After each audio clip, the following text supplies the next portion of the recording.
ராகுல் காந்திக்கு எதிராக 16 முன்னாள் நீதிபதிகள், 123 ஓய்வு பெற்ற அதிகாரிகள் மற்றும் 133 முன்னாள் ஆயுதப்படை வீரர்கள் உட்பட 272 முக்கிய இந்திய குடிமக்கள் ஒரு பகிரங்க கடிதத்தை வெளியிட்டுள்ளனர். ராகுல் காந்தி இந்தியாவின் அரசியலமைப்பு நிறுவனங்கள் மீது தொடுக்கும் விஷம் நிறைந்த பேச்சு மற்றும் ஆதாரமற்ற குற்றச்சாட்டுகள் என்று அவர்கள் கடுமையாக கண்டித்துள்ளனர்.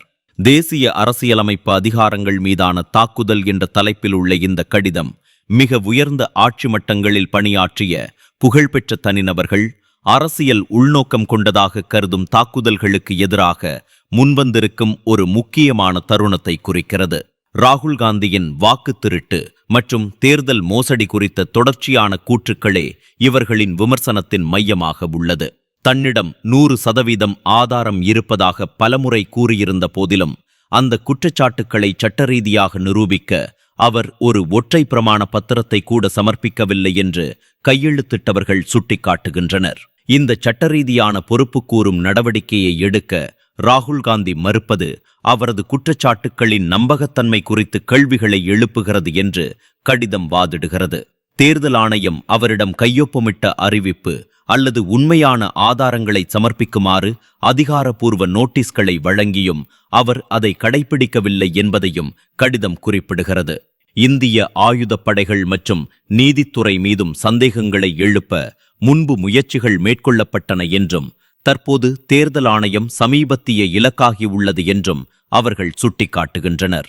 நிறுவனங்களின் மீதான நம்பிக்கையை குலைக்கும் இத்தகைய நீடித்த முயற்சிகள் அவற்றின் மன உறுதியை குறைப்பது மட்டுமல்லாமல் இந்தியாவின் சர்வதேச நிலை உயர்ந்து வரும் ஒரு நேரத்தில் நாட்டின் உலகளாவிய நற்பெயரையும் சேதப்படுத்தும் அபாயம் உள்ளது என்று அவர்கள் எச்சரிக்கின்றனர்.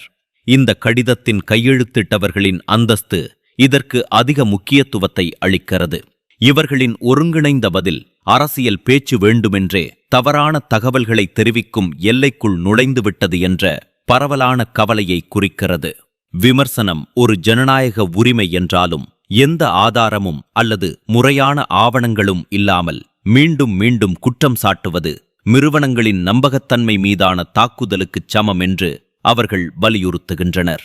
கடிதம் இறுதியாக அரசியல் தலைவர்களை பொறுப்புள்ள அரசியலை கடைப்பிடிக்கவும், சரியான சட்ட வழிகள் மூலம் கவலைகளை எழுப்பவும், ஜனநாயக நிறுவனங்களை குலைக்கும் நாடகங்களை தவிர்க்கவும் வலியுறுத்துகிறது. இந்த முக்கிய குடிமக்களின் செய்தி தெளிவாக உள்ளது. இந்தியாவின் நிறுவனங்கள் அரசியல் நகைச்சுவைகளாக மாற்றப்படக்கூடாது மற்றும் நிறுவப்படாத கதைகளை விட உண்மைக்கு முக்கியத்துவம் கொடுக்கப்பட வேண்டும்.